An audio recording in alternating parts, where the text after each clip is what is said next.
right, so today we're going to talk about muscle contraction. This is a longer topic, so for sake of time to not make this video super long, I just have the template ready and then I'll just write on it. So we're going to start with basically the muscle fiber itself, and it's just a bunch of sarcomeres that are repeating in that. So what makes up a sarcomere? First off, we have these little proteins called G-actin. These are monomers. They have ATP right here.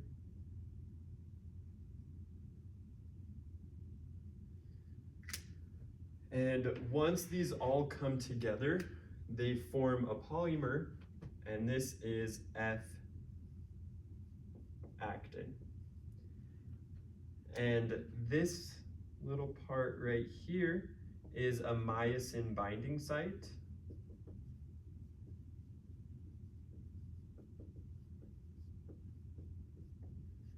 And that's where later on the myosin is going to bind to these once the calcium gets in. So the sarcomere itself, structurally, is we have the sarcolemma with, these are called Z discs. And they'll come down, they'll attach to one another with these in between. In here, these pink little strands are called nebulin. They're the part that contracts, and these green right here are called titin.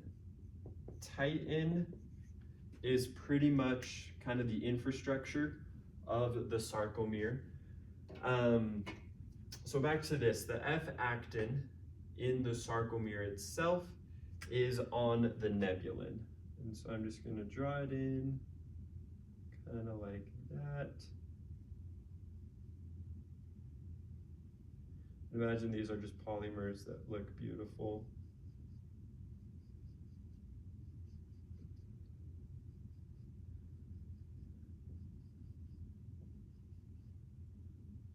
And so the myosin, like I said, later will bind to this actin.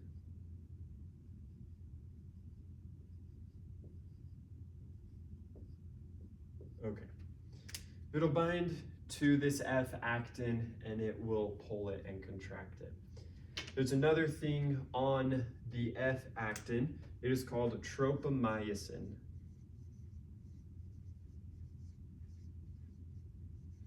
Tropomyosin is another protein that kind of helps regulate the contraction, and it just stays kind of on top. It'll go kind of right here, just weave kind of in between each one.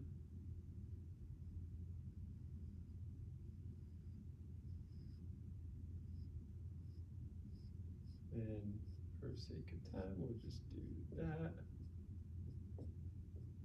Okay. So that is the tropomyosin. The tropomyosin lines the tops of the binding sites of the F-actin. We now have troponin.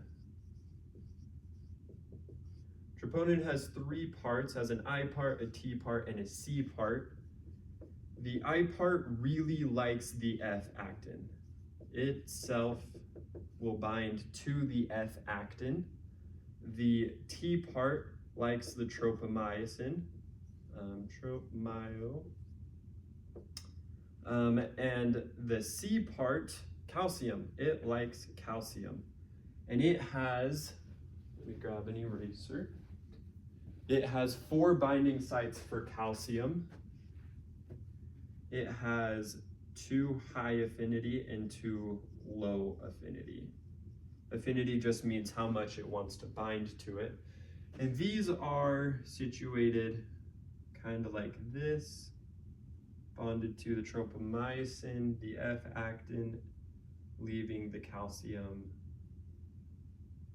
able to attach.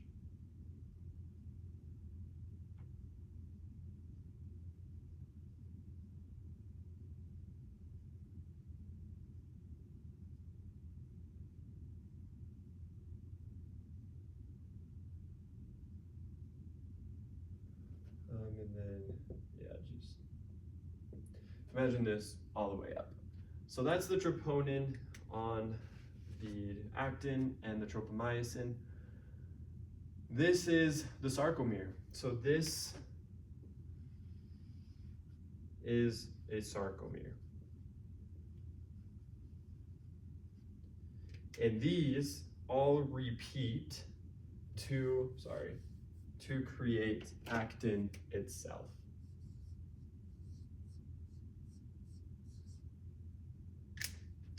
So this is actin. So now we have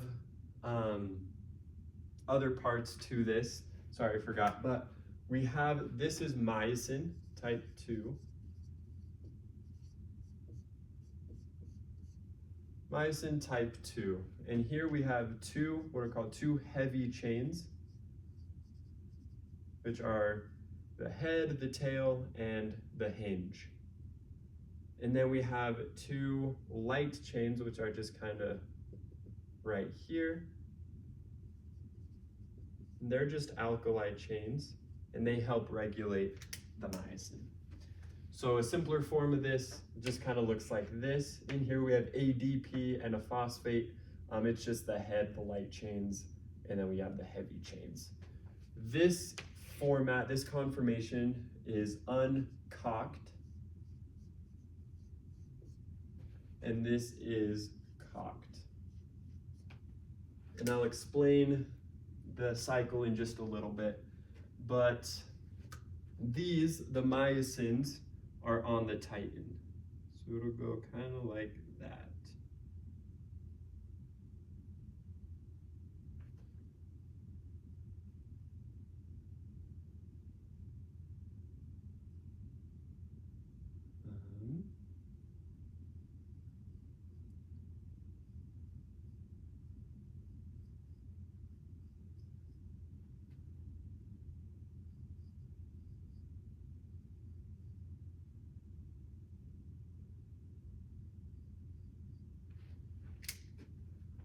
And that is the myosin. So now, how do we get calcium? All of this is regulated by calcium. So how do we get calcium into the sarcolemma? Basically is what we're going to talk about next. So we already talked about action potentials with sodium, voltage-gated sodium channels, as well as voltage-gated potassium channels. So the action potential is going to come down, letting sodium in, like we know, until it gets to the axon terminal, and then it's going to let calcium into the cell. And that will induce exocytosis. The calcium is going to bind with these snare proteins, push the vesicle in, releasing the neurotransmitter acetylcholine. And the acetylcholine is going to bind to a NAK pump. And it's going to pump in sodium and pump out potassium. So sodium comes in, potassium comes out, and we get a positive charge on the inside. So this membrane is called the sarcolemma. It's just the membrane of a muscle cell. And then inside is the cytoplasm of the sarcolemma, inside the sarcolemma. So once this is positive enough, it's going to send off the action potential to more voltage-gated sodium channels along the membrane. And so here, this little divot in the sarcolemma is called a T-tubule. So it just goes, creates more surface area for that. So once this action potential reaches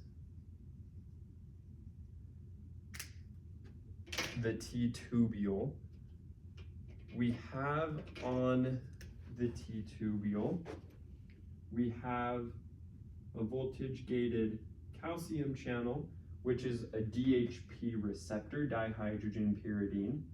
So we have DHP, and that's just voltage calcium channel. We also have what's called a ryanodine receptor, or RYR. And so that's what this is an RYR. Basically, the voltage difference right here across the membrane is going to cause this voltage-gated DHP receptor calcium channel to open, which causes a conformational shift in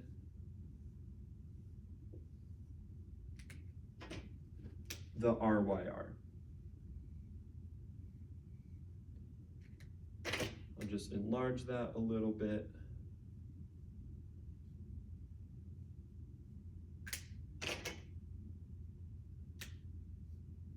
Okay. Sorry, I didn't explain this. This is the sarcoplasmic reticulum. It's basically the endoplasmic reticulum of a muscle cell, and it has a storage of calcium. And so once this conformational shift happens, the calcium is going to leave into the cytoplasm of the muscle cell. And that is how we get the calcium into the sarcolemma to be able to do all of this and contract. And then to repolarize it, there are these things called Circa pumps, and they just pump calcium back into the sarcoplasmic reticulum, back into the SR. But we also have another channel right here, which is a KV pump, a potassium voltage gated pump, which is going to pump potassium into the ECF. And this concentration of potassium, this is during polarization, that concentration will open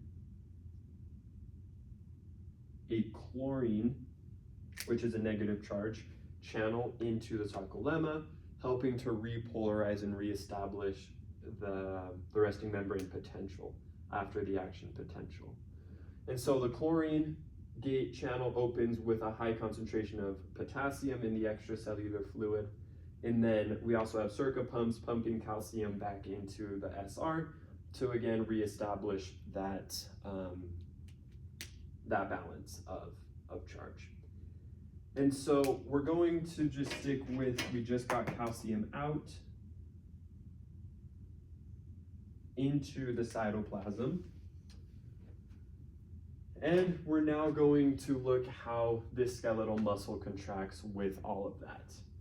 So we're going to start right here with the myosin and the actin right there. This head has a DP and a phosphate. And so once we get calcium into the cell through this, so we'll have calcium going in, we are now going to attach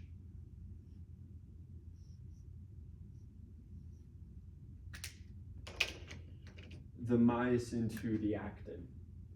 And this produces heat or energy. That bond produces energy. And some of that energy is actually going to go into this phosphate right here and make it break off in the next phase. And so right here we lose the phosphate and we've used the ADP. So we lose both of those. And now we enter our cocked phase. We contract. So now that we're contracted, this section is called the power stroke, basically.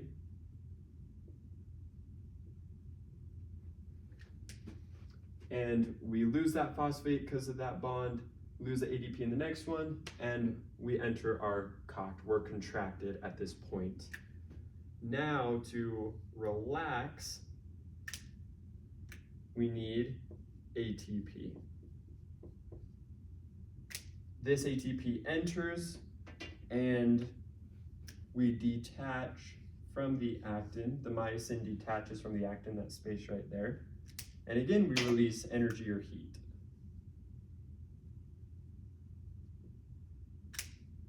So now this has an ATP in its head. And then once that happens, we can now what's called hydrolyze.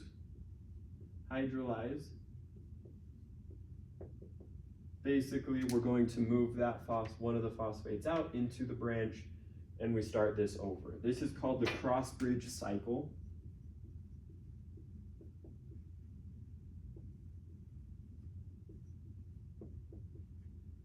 And that is molecularly how our skeletal muscle contracts.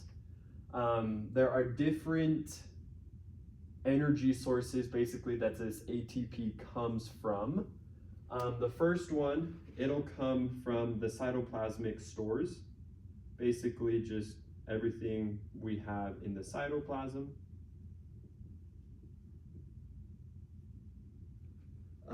But there isn't readily available a ton in the cytoplasm, so we only get about 1 to 5 seconds of contraction from this.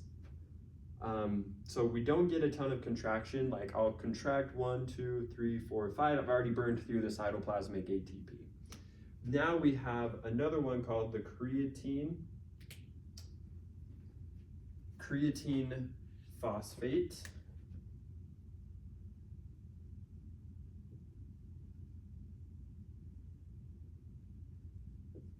So creatine phosphate. And instead of the ADP binding to an unbound phosphate group, the ADP is going to bind to a creatine phosphate. And so that then produces ATP.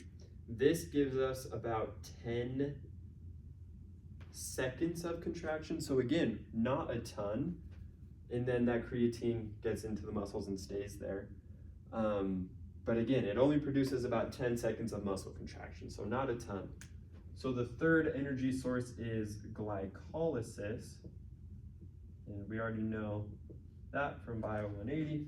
But glycolysis, basically breaking down sugars to produce ATP. I'm gonna make sure you can see. Sorry. Yeah, here we go. Glycolysis, this produces about a minute. So 60 seconds of contraction.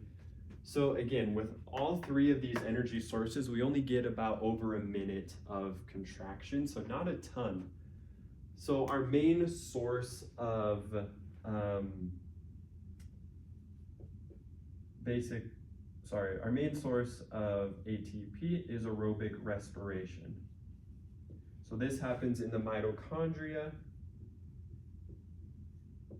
and we get hours of contraction from the amount of ATP produced in the mitochondria.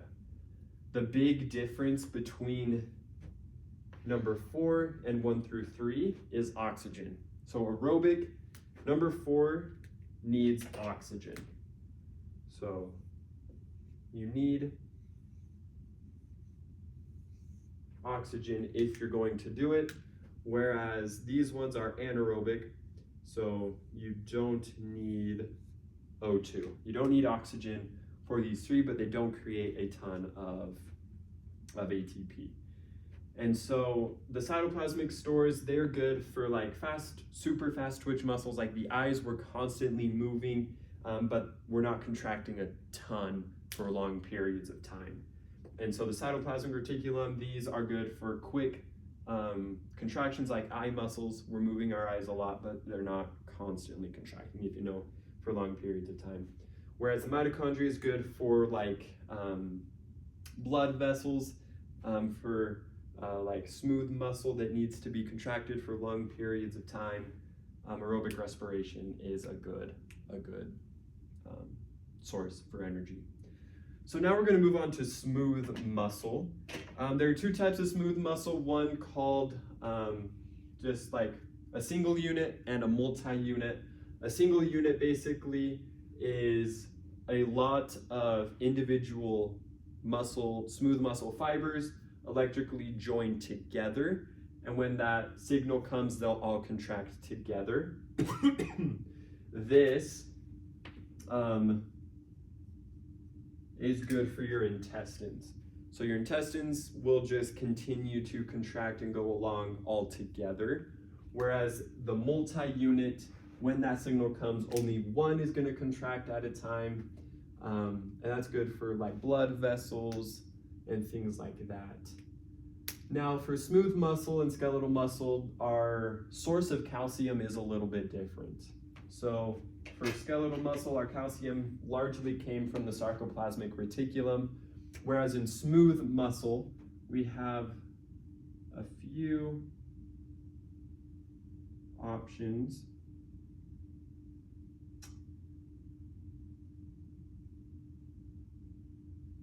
That give us different things. So the first one is,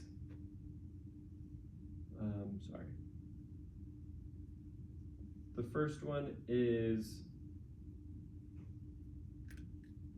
like a phospholipase.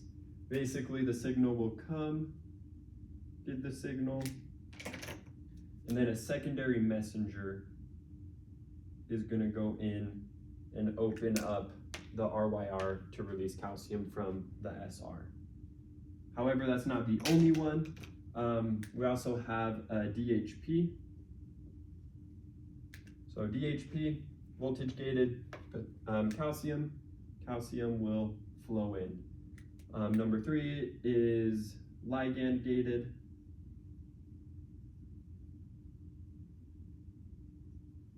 And number 4 is mechanically gated. So ligand gated, it'll come in, ligand gated will come in, it'll go like that. And then mechanical gated, obviously we know that. So most of the calcium is going to come from the extracellular fluid in smooth muscle. So again, it is different from skeletal muscle, which comes largely from the sarcoplasmic reticulum. Smooth muscle, some comes from sarcoplasmic reticulum, a lot comes from the ECF. Now, as far as contraction of smooth muscle, it is also different from skeletal muscle. I'm gonna rotate you. Okay. So there's two types. We have phasic and tonic. And so we'll just go through that real quick and I'll explain what these are. So phasic, we start out the same. We have our myosin uncocked with our phosphate ADP, except once the calcium comes in, so calcium will come in, and right here, this is where it differs. This phosphate isn't enough, and so we need to add another phosphate. This is called the MLCK. So myosin light chain kinase, that kinase means it's going to add a phosphate. And so in order for this to work, calcium comes in and it'll cause, this is calmodulin. The calmodulin is going to bind to the MLCK to activate it. So this is active. And now we're ready to add a phosphate to the myosin. And so now we're going to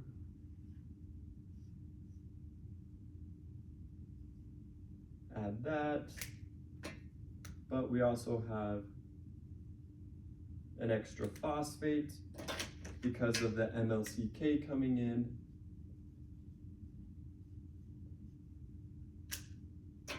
And the MLCK will attach that extra phosphate. During step 3 or the power stroke, we are going to, like we lost heat, just like in skeletal, we're going to lose that phosphate and we're going to lose that ADP.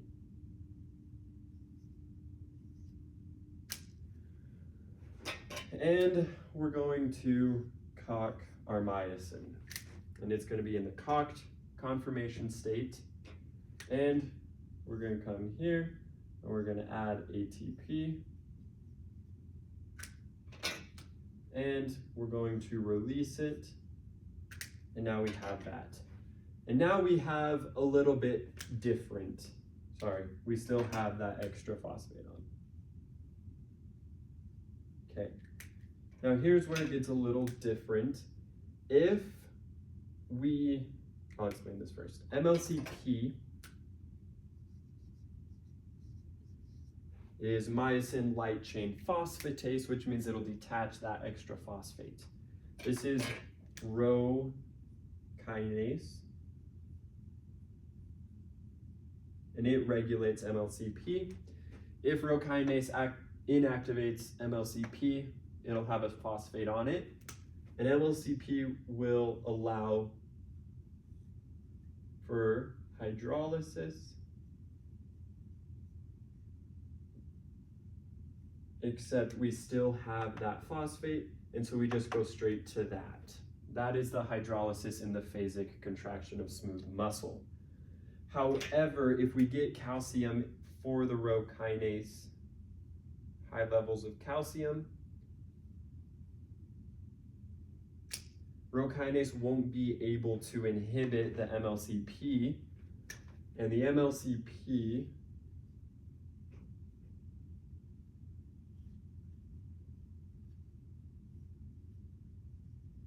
will come in and break off that extra phosphate. We lose it and we start again right here until we get another MLCK comodulin come and add a phosphate to then contract the smooth muscle. So that is phasic contraction for smooth muscle. And now we have tonic, which is a little bit different. We start out the same. We have our myosin and our actin, and then we'll have our calcium and our MLCK come in, and everything happens just the same. We'll bind,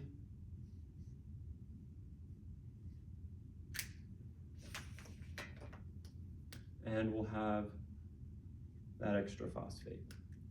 However, if there is an extreme abundance of calcium, this MLCP is actually going to break off that extra phosphate group early. So our normal will have our phosphate, our ADP, but that extra phosphate is also going to come off because the MLCP came in too early, not too early, but it came in early and broke off that phosphate. So now we're connected to the actin and we're cocked, except we don't have that other phosphate for that ATP. And so once we keep going, we're still connected. ATP is going to have a hard time trying to get into and bond with the myosin because the MLCP took off that phosphate already.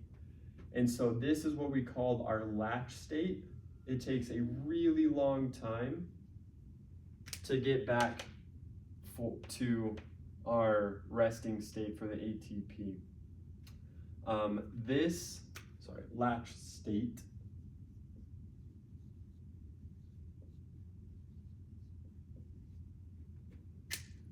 And that is tonic. It lasts for hours, it can be minutes. This is important in GI tract when we need our sphincters to be able to contract for long periods of time. It's important in airways, some airways and blood vessels to regulate if we need our blood pressure to stay constant for a long time. It'll be tonic because that latch state takes a while to get back and to relax. And so that is smooth muscle contraction, tonic versus phasic, and it's different from skeletal muscle because we have an additional other proteins needed like MLCK and calmodulin and MLCP and rho kinase. So I'm just going to look at the essay question real quick just to make sure I'm covering everything. All right. So now we have basically, I kind of already explained it a little bit, skeletal versus smooth muscle, but skeletal muscle is very fast contracting. Smooth muscle is a lot slower comparatively. Skeletal muscle has T tubules, whereas smooth muscle doesn't. Fast muscle, its calcium comes from the SR, whereas most of the smooth muscle comes from the ECF. Skeletal muscle is voluntary contraction. Smooth muscle is involuntary. And there are a few other things that make it different. Skeletal muscle is the somatic nervous system, whereas smooth muscle is the autonomic nervous system, just because it's involuntary.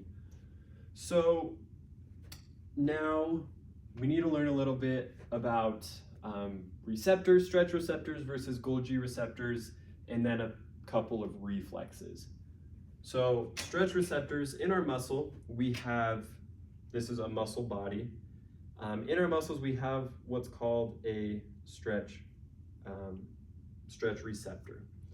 And this, both are made of muscle fibers, but the innervation for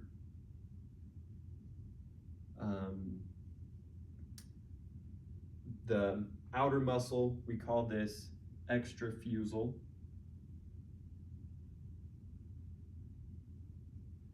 Extrafusal fibers and intrafusal.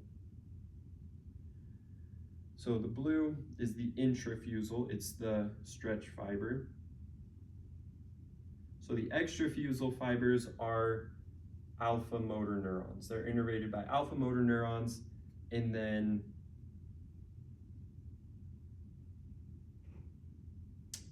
the intrafusal fibers are gamma motor neurons.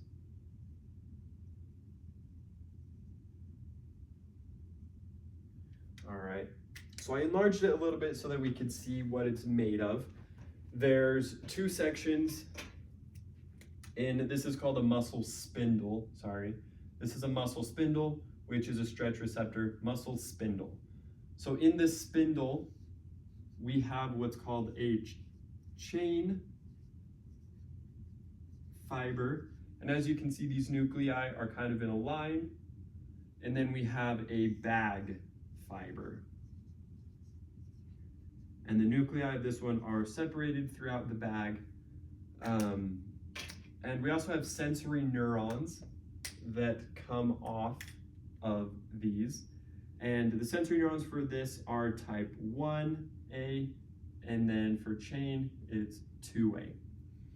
So type 1A, the sensory kind of looks like that, and looks like that wrapped around it. Okay, so 1A, 2A. So I'm just gonna draw it up here. Bag and chain. So the bag fiber is two-way, and it tells us basically that when we're contracting, we're moving. Whereas the chain is all about positioning for the sensory neurons. So again, this is 2A, 1A. So the bag tells us the movement. So when I contract my arm, 1A, 1A, 1A, the receptor, the bag fiber is telling us we are moving, we're contracting. Now when I stop and just hold it, the 2A, the chain fiber of the muscle spindle, is telling me that I'm still contracted, that I'm right here. So that's basically the difference between bag and chain. Bag is movement, chain is positioning. And so now Golgi receptors are pretty much the opposite as stretch receptors. Stretch receptors tell us to contract, whereas Golgi receptors tell us to relax. So stretch is contract, Golgi is relax. And I'll show this on the reflex in just a little bit. But yeah, so stretch receptors are contract. They're kind of the excitatory, you could say. And relax is inhibitory.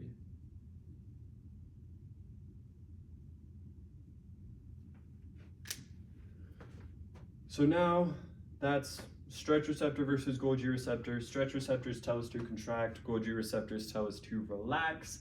The stretch receptor is in the muscle spindle, inside of the muscle in the intrafusal, whereas the Golgi receptors is actually on the tendon itself. So in a reflex, we're going to talk about two reflexes, the stretch reflex and the withdrawal reflex. So the stretch reflex, we've all been to the doctor and they hit our knee and our leg contracts and then falls down. This is because of the muscle spindle. The contraction here, once we hit that knee, it'll sense that tension and that stretch in the patellar tendon right here. And so it will send the signal to the spinal cord, and it's a reflex because the body is responding before the brain actually knows what's going on, generally, simply stated. It'll come to the spinal cord, it'll synapse, and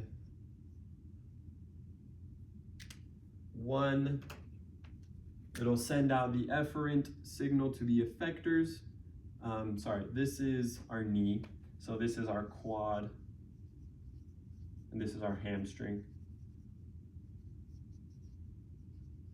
Okay, and so it'll send that signal back to the quad. It'll sense, oh, tension, we need to contract, and it'll tell the hamstring to relax.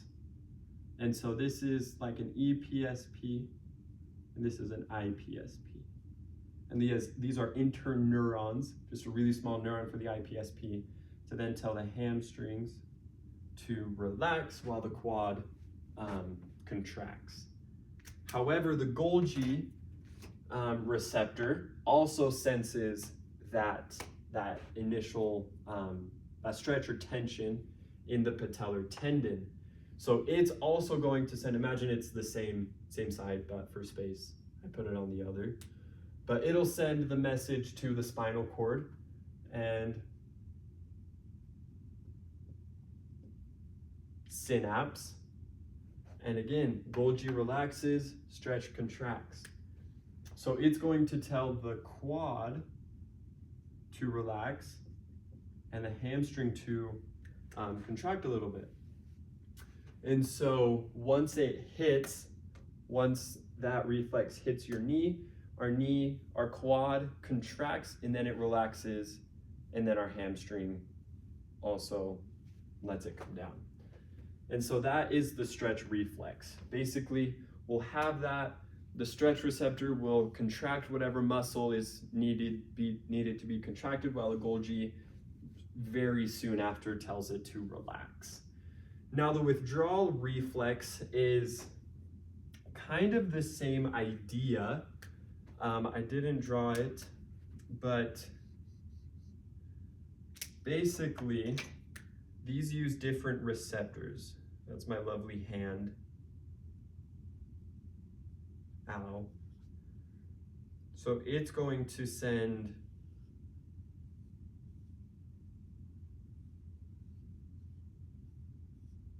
the signal to the spinal cord,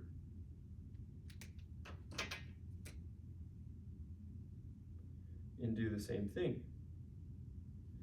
We need to say my hand on attack.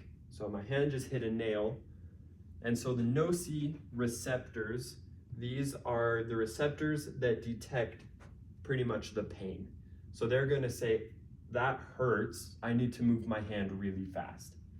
And so once I touch that nail, the nociceptor sends that signal to the spinal cord, which then excites the contractile, the alpha motor neurons of the bicep, while it also inhibits that of the extensor. So the tricep will be inhibited while the bicep contracts. So I put my hand on the nail, and immediately my hand is contracted, my bicep contracts to draw it away, while my tricep is inhibited so that it doesn't pull my hand back down. And so that is kind of the withdrawal reflex. You hit it, the nociceptors send the signal to the spinal cord, it excites the contractile muscle while it inhibits the extensor muscle of that group so that you can withdraw your hand. And so that's pretty much what we all have for today. Again, stretch reflex is you hit your knee, you contract and then relax. And then the withdrawal is you contract while you're inhibiting the extensor muscle with nociceptors. Stretch reflex is with stretch receptors and Golgi receptors. And that's pretty much all we have. Thanks.